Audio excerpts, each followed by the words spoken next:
4 torcidas seguem fazendo a festa na Copa do Mundo e o Leonardo Dais segue na terra da Copa do Mundo. Bom dia para você, Léo.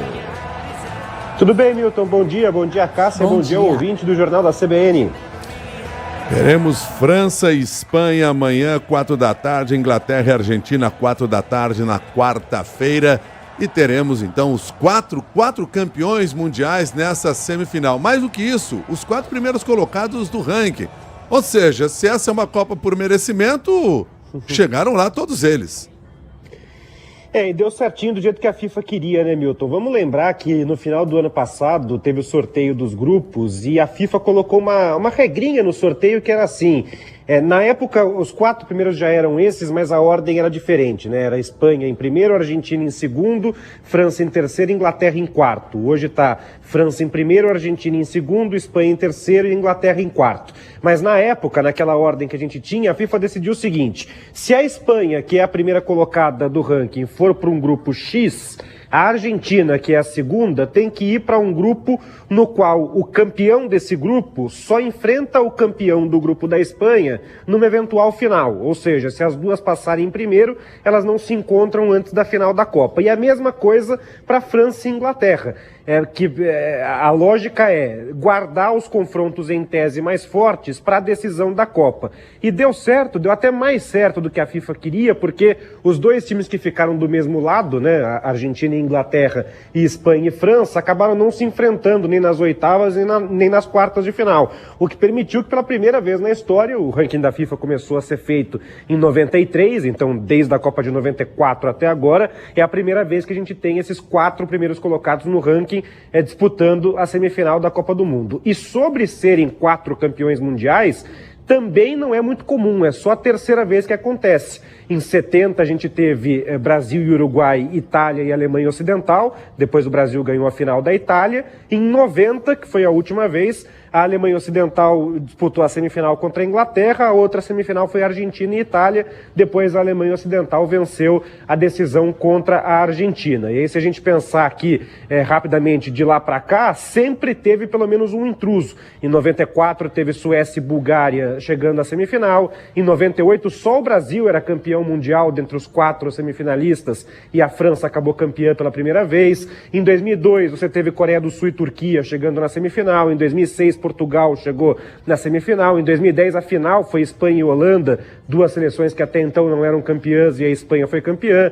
Em 2014, a Holanda chegou na semifinal. Em 2018, a Croácia e a Bélgica chegaram na semifinal. Em 2022, Croácia e Marrocos chegaram à semifinal. Agora, em 2026, só campeãs mundiais e logo as 4 primeiras do ranking da FIFA. A Itália nem foi. O Uruguai caiu na primeira fase. A Alemanha caiu na segunda. O Brasil caiu nas oitavas. As outras 4 campeãs estão chegando aí nessa semifinal da Copa do Mundo. E aí cabe até também aqui uma justificativa, se assim for a palavra melhor para ser utilizada, porque todas as grandes competições internacionais, se você pegar o tênis, por exemplo, a distribuição dos cabeças de chave tem exatamente esse objetivo, você deixar aqueles que estão à frente do ranking para se enfrentar lá na frente, né, por uma questão de justiça, pelo que eles conquistaram ao longo do tempo, que é o que acabou acontecendo aqui agora. E claro, cada um fez a sua parte, ficou em primeiro lugar no seu grupo, venceu as partidas. Por isso estão aí França, Espanha, Inglaterra e Argentina. Não, e detalhe, né? O pessoal está questionando muito esse caminho da Argentina, né? Porque não pegou nenhum time assim de top 10 de ranking, mas a Argentina, em tese, pegaria na segunda fase, no primeiro mata-mata, o Uruguai. É que o Uruguai conseguiu ser eliminado num grupo com Cabo Verde e Arábia Saudita. Então aí virou Cabo Verde. Se Portugal tivesse passado em primeiro lugar no grupo da Colômbia, ao invés da Suíça, poderia ter sido Portugal nas quartas de final. Então a Argentina não tem nada a ver com o fracasso das outras seleções que poderiam ter feito a parte delas, né? E só para registrar rapidamente, né? Em 2002 a Alemanha chegou na final da Copa do Mundo eliminando o Paraguai nas oitavas de final, os Estados Unidos nas quartas de final e a Coreia do Sul na semifinal. Então isso acontece. Não dá para questionar a presença de um time na semifinal, porque o caminho dele foi mais fácil ou mais difícil, porque, repito, não depende só desse time. Se todo mundo fizesse a sua parte, o caminho da Argentina teria sido mais complicado, ou pelo menos com times mais fortes aí batendo de frente com a seleção do Scaloni. Léo, como que chegam para a partida amanhã Espanha e França? Eu confesso que eu estava mais confiante na Espanha no começo da Copa, hein? Então, eu sou fascinado por esse tipo de jogo, porque assim, é o jogo entre a beleza e a burocracia, né? Entre dois times muito fortes, mas a França com um futebol bem vistoso, que todo mundo gosta de assistir, leve, de drible, de toque de bola, aquela coisa toda. E a Espanha, muitas vezes, é chato de ver jogar, porque a Espanha fica ali... A Espanha desafia a matemática, né? Em tese, 100% é o máximo, mas acho que a Espanha consegue ter mais de 100% de posse de bola. A Espanha deve ter uns 112% de posse de bola. Tá com a bola até quando não tem jogo, porque fica ali trocando passes, tocando a bola e tal, e às vezes falta um pouco de objetividade. Mas é um time muito forte. Então eu acho que é meio assim, sabe, Brasil e Itália em 82, assim, que o futebol arte perdeu para o time mais eficiente, para o time mais feio, mas que conseguiu derrotar o time que joga o futebol que todo mundo quer ver. Eu acho que esse jogo tem um pouco desse roteiro, assim. A Espanha até tem uma beleza que só quem gosta muito da parte mais tática do futebol vê ali, que é você perceber que como esses mecanismos são bem treinados, como o time tem mecanismos mesmo de jogo para sustentar a bola no pé muito tempo, mas mesmo acho que para quem vê beleza nesse jogo, acho que há de reconhecer que de vez em quando é meio monótono. E a França não, a França é aquela coisa bonita de assistir. Então esse jogo é muito interessante e lembrando, né, a Espanha tem a chance de fechar esse ciclo com uma tríplice coroa, porque ela foi campeã da Liga das Nações da Europa em 2023, ela foi campeã da Eurocopa em 2024 e ela pode ser campeã mundial em 2026, ela só perdeu aí no meio do caminho uma segunda edição da Liga das Nações, que terminou no ano passado, e nesse ciclo aí, ela eliminou a França 2 vezes, ela eliminou a França na semifinal da Eurocopa e ela eliminou a França na semifinal da Liga das Nações, essa última, que ela acabaria perdendo para Portugal na final, e foi um jogo, assim, espetacular, foi um 5-4 para a Espanha. Então, eu tenho altas expectativas sobre esse jogo e sobre esse duelo aí entre o futebol leve da França e esse futebol mais burocrático da seleção da Espanha, que faz pouco gol em comparação com a França, mas sofre pouquíssimo também. Foi levar o primeiro gol na Copa, agora nas quartas de final. Tivemos um probleminha aqui na conexão com o Leonardo Dai. Vamos ver se a gente consegue reconectá-lo aqui, porque ele acabou tendo uma perda do contato, mas daqui a pouquinho ele volta a conversar conosco. E enquanto a gente faz o contato com o Leonardo Dai, eu aproveito para responder aqui a pergunta de um dos nossos ouvintes, que é o Ricardo Fernandes, que escreveu para cá questionando esse critério usado pela FIFA, dizendo, e o Brasil, que é pentacampeão, não conta nada?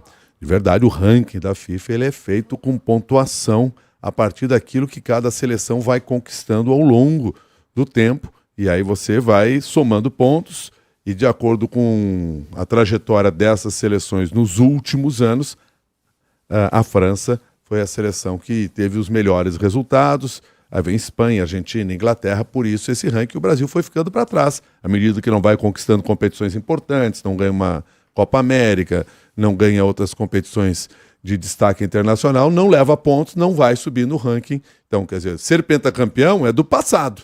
Né? Se você pensar em quanto tempo o Brasil não ganha um título de relevância, chama a atenção por isso. Então, por isso que ele ficou fora deste critério, assim, de ser uma seleção que aparecesse entre os 4 primeiros do ranking da FIFA. Bom, Leonardo Dai já tinha concluído aqui, já estava falando sobre a partida Espanha e França amanhã. Agora, tem muita ansiedade também, Léo, em relação à partida da quarta-feira, Argentina e Inglaterra, uma rivalidade histórica.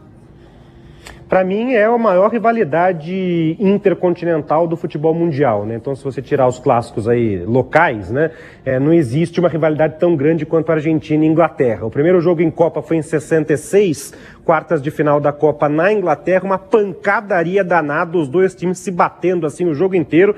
A Inglaterra acabou vencendo por 1-0. Esse jogo dessas quartas de final de 66 foi o jogo que inspirou a criação dos cartões amarelo e vermelho, porque o árbitro era alemão e expulsou um jogador da Argentina e depois ele admitiu que nem entendeu o que o argentino estava falando e os argentinos não entendiam o árbitro. Então depois, 3 anos depois desse jogo, se criaram os cartões amarelo e vermelho, que é para ter um código ali de comunicação que todo mundo entende a advertência do árbitro sem ele precisar falar nada. E nesse jogo também o técnico da Inglaterra deu uma declaração na época que pegou super mal, que ele falou assim, é difícil jogar o seu melhor futebol quando você enfrenta uma equipe que se comporta como um bando de animais, né? O que gerou todo um debate na época sobre a animalização do homem e dos sul-americanos de maneira geral. Aí você pula para 86, Meu Deus. Teve um reencontro entre Argentina e Inglaterra nas quartas de final da Copa do México, que tinha como contexto a Guerra das Malvinas, que tinha começado 4 anos antes, dias antes da Copa anterior, da Copa de 82. E a Argentina vence com aquele gol antológico do Maradona, em que ele dribla meio time da Inglaterra, e com aquele gol antológico do Maradona que ele faz com a mão, né? O gol da Mano de Dios, que ele divide com o goleiro pelo alto, dá um toque com o punho, né? com a mão fechada na bola, e faz o gol, e a Argentina elimina a Inglaterra. Então esses 2 jogos estão assim na antologia das Copas do Mundo. Depois disso ainda tiveram mais 2 encontros. Em 98 a Argentina eliminou a Inglaterra nos pênaltis, num jogo em que o Beckham foi expulso, era a primeira Copa do Beckham e tal, ele foi expulso e a Argentina ganhou nos pênaltis. E em 2002, que foi o último encontro em Copas do Mundo, a Inglaterra venceu a Argentina, era um jogo de fase de grupos, e esse jogo complicou um pouco a Argentina, que depois empatou com a Suécia e foi eliminada na primeira fase, surpreendentemente, naquela Copa da Coreia e do Japão. Perfeito, meu amigo. E a gente segue, então, acompanhando as seleções que permanecem, fazendo um futebol bonito pra gente ver. Muito obrigado e até mais. Valeu, até mais. Até.